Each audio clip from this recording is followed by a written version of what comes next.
Hello students, मैं जीसान अली आज आपको पढ़ाने जा रहा हूँ इंग्लिश ग्रामर का बेहद important topic active and passive voice. तो देखिए अक्सर होता क्या है कि बच्चे इसमें बहुत ज़्यादा कंफ्यूज रहते हैं। तो आज मैं इसे आपको बहुत ही आसान ट्रिक से समझा दूंगा कि एक्टिव एंड पैसिव वॉइस होता क्या है, क्योंकि बच्चे अक्सर इसमें बहुत ज़्यादा ही कंफ्यूज रहते हैं। तो देखिए किसी भी सेंटेंस का जनरल स्ट्रक्चर क्या होता है? सब्जेक्ट, वर्ब और क्या होता है? ऑब्जेक्ट। Subject, verb, object. अब आपको पैसिव वॉइस में करना क्या है? देखिए एक बात और सुन लीजिए, जितने भी आपने टेंस पढ़े हैं अब तक, जितने भी आपने अब तक टेंस पढ़े हैं वो सब किस में थे? एक्टिव वॉइस में। किस में थे? एक्टिव वॉइस में। और आप जो करेंगे अब इसमें एक नया फार्मूला आप यूज़ करेंगे, वो सब क्या होंगे? Passive voice. तो एक्टिव वॉइस में जितने भी आपने टेंस पढ़े सब किस में? एक्टिव वॉइस में। उनका जनरल स्ट्रक्चर क्या होता है? सब्जेक्ट, वर्ब और ऑब्जेक्ट। ये तो किसका हो गया? एक्टिव का। लेकिन पैसिव बनाते समय हम क्या करते हैं? ऑब्जेक्ट कहाँ लेकर आते हैं? आगे। कहाँ ले आते हैं? आगे। और सब्जेक्ट को पीछे। सब्जेक्ट को पीछे और ऑब्जेक्ट को आगे। और जितने भी पैसिव वॉइस आप बनाएंगे उनमें सब में क्या लगाएंगे? मेन वर्ब की तीसरी फॉर्म। मेन वर्ब की तीसरी फॉर्म आपको आंखें बंद करके लगानी है। अब आप सोच रहे होंगे आंखें बंद करके कैसे लगाएं? तो हाथों से लिख दीजिए।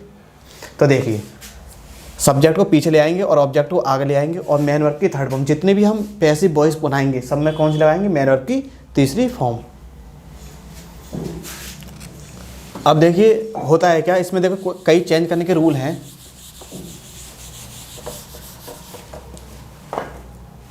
जैसे आई को चेंज करते हैं हम किस में? मी में। आई को किस में चेंज करते हैं? मी में। और मी को आई में। वी को अस में और अस को बी में। अभी आपको थोड़ा ये कन्फ्यूज हो रहे होंगे, लेकिन जब मैं सेंटेंस कराऊंगा तो आपको ये डाउट भी बिल्कुल दूर हो जाएगा चुटकियों में। क्योंकि आई को हम चेंज करेंगे मी में और मी को आई में, बी को अस में और अस को आई बी में। जैसे ही आपको दिख जाए बी तो आप क्या लगा दीजिए? पैसिव वॉइस में अस, और अस दिख जाए तो क्या लगाएंगे? वी। ऐसे ही देखिए यू, यू तो ऐसा है भैया, ये किस में रहेगा? यू का यू ही में रहेगा। बात करते हैं दे की, तो दे किस में चेंज हो जाएगा? देम में। अब मैंने दोनों तरफ इस वजह से तीर लगाया है कि क्या? रिवर्सिबल है। देम को दे में और दे को देम में। आपने केमिस्ट्री पढ़ा होगा रिवर्सिबल। दे को देम में, देम को दे में। अब देखिए ही को किस में करेंगे हम चेंज? हिम। और हिम को ही। अब बात करते हैं हम सी, तो सी को हर में और हर को सी में। आई का मी, बी का अस, और इतने ही, खास करके आप इतने ही प्रोनाउन पहले देख लीजिए। अब बात करते हैं, देखो जनरली एक्टिव में होता क्या है, एक बात आप समझ लीजिए। एक्टिव में जैसे राम खाना खाता है, तो एक्टिव वॉइस जितने आपने टेंस पढ़े हैं उनमें क्या होता है कि सब्जेक्ट काम करता है। सब्जेक्ट काम करता है। लेकिन पैसिव वॉइस हम जितने बनाते हैं उनमें क्या होता है? सब्जेक्ट पर काम होता है। जैसे राम खाना खाता है। राम खाना खाता है। अब पैसिव जब हम इसमें बनाएंगे, पैसिव का असल बात आप समझ लीजिए कि द्वारा का सेंस आएगा। किसका सेंस आएगा? द्वारा का। द्वारा का सेंस आता है। राम खाना खाता है, काम कौन कर रहा है? राम। तो यहाँ पे सब्जेक्ट काम करे तो वो किस में होगा? एक्टिव वॉइस में। लेकिन जब ऑब्जेक्ट पर काम होता है, ऑब्जेक्ट पर काम होता है, ऑब्जेक्ट आगे क्या बनेगा? आगे सब्जेक्ट, उस पर जब काम हो तो क्या हो जाता है? पैसिव। अब देखो खाना खाया जाता है, खाना खाया जाता है राम के द्वारा। राम के द्वारा मैंने बताया था आपको, इसमें किसका सेंस आएगा? द्वारा का। किसका सेंस आएगा? द्वारा का। राम खाना खाता है, काम कौन कर रहा है? राम। तो ये क्या हो गया? सब्जेक्ट। अब खाना क्या होगा? ऑब्जेक्ट। क्या हो गया? ऑब्जेक्ट। और खाता क्या होगी? वर्ब। मैंने बताया एक्टिव वॉइस में क्या होता है कि जितनी भी आपने टेंस पढ़ी सब किस में? एक्टिव वॉइस में। और उसमें क्या होता है कि सब्जेक्ट काम करता है। राम खाना खाता है, तो राम क्या है? सब्जेक्ट राम काम कर रहा है। लेकिन पैसिव वॉइस में क्या होता है कि ऑब्जेक्ट पर काम होता है। अब देखिए यहाँ पे ऑब्जेक्ट क्या था? खाना। अब खाना को हम क्या बना दिया? हमें सब्जेक्ट। अब देखो सब्जेक्ट पर काम हुआ ना, हुआ। राम खाना खाया जाता है, खाना खाया जाता है। अब देखो किस पर काम हुआ? खाने पर। और असल में ये था क्या? ऑब्जेक्ट। अब बात करते हैं हम इसकी रूल बनाने की। तो देखिए आपके सामने है ये चार्ट, और इस चार्ट से मैं आपको समझाऊंगा चुटकियों में एक्टिव एंड पैसिव वॉइस, जैसे कि मैंने बताया था। तो देखिए आपने टेंस में पढ़ा होगा कि प्रेजेंट इंडेफिनिट हम क्या लगाते हैं, सब्जेक्ट अगर सिंगुलर हो तो एस और एस, वरना मैन वर्ब की फर्स्ट फॉर्म ऐसे ही रख देते हैं। और हेल्पिंग वर्ब्स की क्या लगाते हैं, डू या डज। ऐसे ही कंटिन्यूअस में क्या लगाते हैं, प्रेजेंट कंटिन्यूअस में इज, एम, आर। परफेक्ट में हैज़ या हैव। परफेक्ट कंटिन्यूअस में हैज़, हैव और बीन। ऐसे ही देख लीजिए आप पास्ट में क्या लगाते हैं, यहाँ तो लगाते हैं मैन वर्ब की सेकंड फॉर्म या डिड। डिड आपको पता है निगेटिव और इंटरोगेटिव लगाते हैं। और साथ में पास्ट कंटिन्यूअस में वाज वर, और पास्ट परफेक्ट में हैड, और पास्ट परफेक्ट कंटिन्यूअस में हैड बीन। ऐसे ही फ्यूचर में देख लीजिए, फ्यूचर इंडेफिनिट विल या सेल, फ्यूचर कंटिन्यूअस में विल या सेल, और साथ में क्या लगाते हैं बी। और फ्यूचर परफेक्ट में विल, सेल और हैव, और फ्यूचर परफेक्ट में विल, सेल और हैव बीन। तो देखिए मैं आपको बताऊंगा इनके हम पैसे बनाते कैसे। ये तो क्या है, ये टेंस का ही चार्ट है, टेंस के तो हम पैसे बनाएंगे। मैंने आपको बताया जितने भी टेंस है सब किस में, एक्टिव वॉइस में, उनके हमने जितने भी हैं इंडेफिनिट के, उसमें किसकी हेल्पिंग लगती है, कंटिन्यूअस की। किसकी लगती है हेल्पिंग वर्ब, कंटिन्यूअस की। प्रेजेंट इंडेफिनिट में प्रेजेंट इंडेफिनिट क्या है, डू या डज। तो जब ये प्रेजेंट इंडेफिनिट आपको दिख जाए तो आपको किसकी वर्ब लगानी है, कंटिन्यूअस की, इज, एम, आर। ऐसे ही इंडेफिनिट पास्ट इंडेफिनिट दिख जाए तो इसमें क्या लगानी है, वाज या वर, ये वाली। ऐसे ही फ्यूचर इंडेफिनिट आपको दिख जाए तो क्या लगानी है, विल, सेल और साथ में बी। और जितने भी कंटिन्यूअस हैं उनमें क्या लगेगी, बीइंग। क्या लगेगी, बीइंग। अब देखिए टोटल टेंस कितने होते हैं, 12। अब 12 में हम क्या करते हैं, एक तो सबके परफेक्ट कंटिन्यूअस नहीं बनते हैं, सबके परफेक्ट कंटिन्यूअस नहीं बनते। तो 3 तो ये गए, और एक क्या नहीं बनता है, फ्यूचर कंटिन्यूअस का पैसिव नहीं बनता है। 4 कौन कौन से हैं, एक तो सबके परफेक्ट कंटिन्यूअस का पैसिव नहीं बनता है, present perfect continuous, past perfect continuous, future perfect continuous, और एक साथ में फ्यूचर कंटिन्यूअस। और देखिए अब बात करते हैं हम, मैंने बता दिया कि इंडेफिनिट किसकी वर्ब लगाएंगे, हेल्पिंग वर्ब कंटिन्यूअस की। डू और डज दिख जाए तो इज, एम, आर, या मैन वर्ब की फर्स्ट फॉर्म दिख जाए तब भी इज, एम, आर लगा देंगे। और मैन वर्ब की सेकंड फॉर्म दिख जाए या फिर डिड दिख जाए तो क्या लगाएंगे, वाज या वर। विल, सेल दिख जाए तो विल, सेल और वी। अब जितने भी कंटिन्यूअस में क्या जोड़नी है, केवल हमें बीइंग। जहाँ कहीं भी आपको दिख जाए इज, एम, आर तो आप क्या लगाएंगे, बीइंग। वाज वर दिख जाए तो केवल क्या जोड़ना है आपको, बीइंग। और इसका तो बनता ही नहीं। अब देखिए परफेक्ट में किसकी लगाएंगे, परफेक्ट कंटिन्यूअस की। परफेक्ट में क्या लगेगा, हैज दिख जाए तो आपको हैज बीन, हैड दिख जाए तो हैड बीन, और विल, सेल, हैव दिख जाए तो हैज बीन। है कहना कितना आसान तरीका, बहुत ही ज़्यादा आसान तरीका है। अब हम बात करते हैं देखिए एग्जाम्पल की। मैं ऊपर एक्टिव लिख रहा हूँ, नीचे बनाऊंगा पैसिव। तो Ramesh eats the mango, Ramesh eats the mango.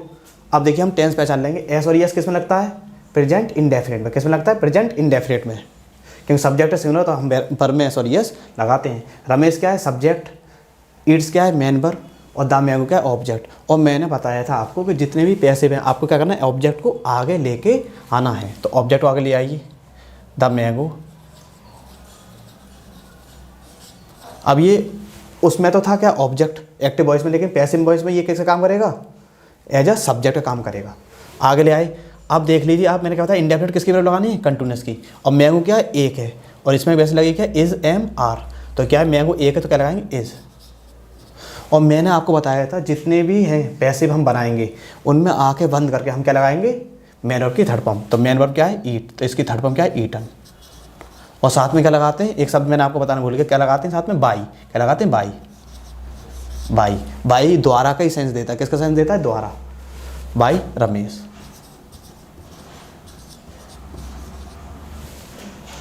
The mango is eaten by Ramesh. मैंने बताया था कि जब भी हम एक्टिव वॉइस बनाते हैं तो Ramesh eats the mango, Ramesh आम खाता है।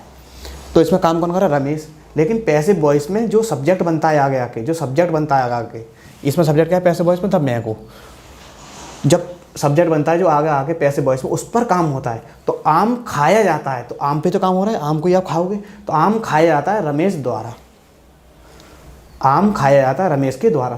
तो एक्टिव वॉइस में क्या होता है कि सब्जेक्ट काम करता है, लेकिन पैसिव वॉइस में जो सब्जेक्ट होता है उस पर काम होता है। ये बहुत अहम चीज़ है, सब्जेक्ट पर काम होता है किसमें, पैसिव में। ये तो देखो है कितना आसान, बहुत ज़्यादा आसान है। अब बात करते हैं हम देखो निगेटिव की। किसी की निगेटिव करें तो निगेटिव में आप जानते ही हैं उसी की जगह नॉट लगानी पड़ती है। जैसे हम बात करें,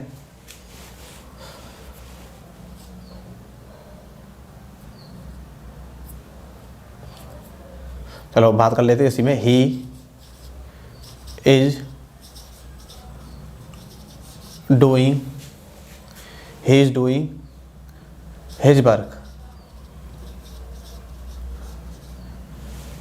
he is doing his work, वह अपना काम कर रहा है।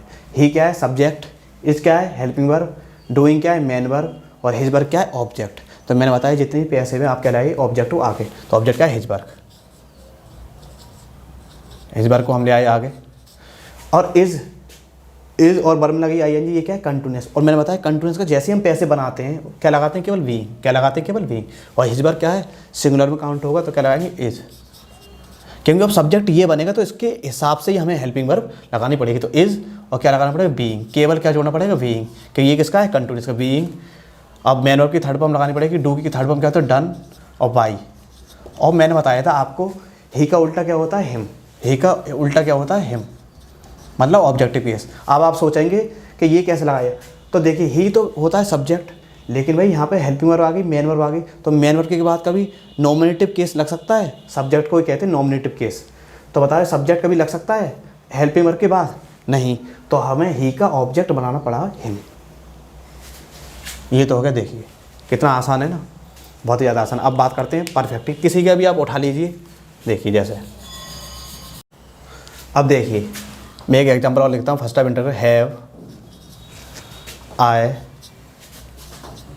वीटन him,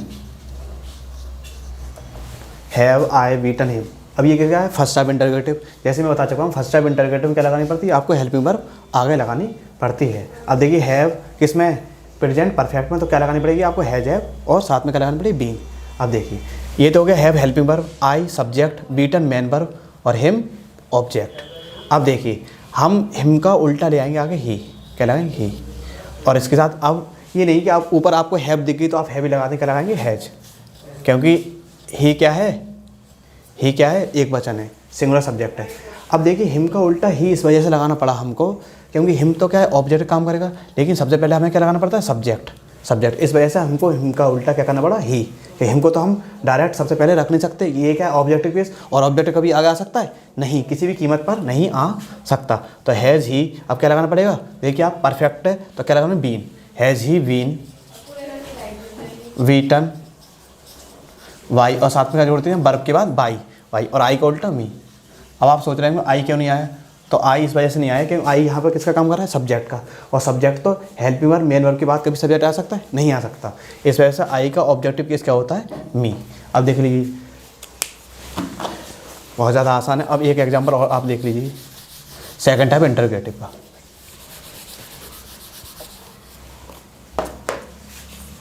why did the farmer pillow the field, why did the farmer pillow the field. अब देखिए ये क्या है? पास्ट इंडेफिनिट, और मैंने बताया इंडेफिनिट किसकी वर्ब लगेगी? हेल्पिंग वर्ब कंटिन्यूअस की। क्या लगेगी इसमें? वाज और वर। तो भाई का तो केवल यहाँ पे आप ले लीजिए भाई, और साथ में क्या रहेगा? अब देखो फील्ड क्या है? एक वचन है, सिंगुलर है, तो क्या लगाएंगे? Was, why was the field. अब क्या जितनी पैसे में क्या लगेगा? मेन वर्ब की थर्ड फॉर्म, वर्ब क्या है यहाँ पे? पिलो, तो क्या लगाना पड़ेगा? पिलोड, और वर्ब के बाद क्या लगाना पड़ेगा? By, why the farmer. देखिए कितना आसान है, क्योंकि जहाँ पे आपको दिख जाए। अब देखिए मैंने 4 कबार करा दिया है, और आप चाहें तो आगे भी इस तरीके कर सकते हैं। जहाँ आपको दिख जाए पास कंडीशन में बाज भर, तो आपको क्या लगानी पड़ेगी? केवल वीइंग लगानी पड़ेगी, और हेड दिख जाए तो हेड बी लगानी पड़ेगी। और आपको फ्यूचर में बिल सेल मिलता है ऑलरेडी, उसमें क्या लगानी पड़ेगी? केवल आपको बी, इसका तो बनता नहीं है। और बिल सेल हैव दिख जाए तो क्या लगानी पड़ेगी? Will shall have been. उम्मीद करता हूँ आपको पैसे बॉयज़ बहुत अच्छी तरीके से समझ में आ गए होंगे। अगर इससे रिलेटेड आपको कोई भी डाउट हो तो कमेंट सेक्शन में ज़रूर बताएं।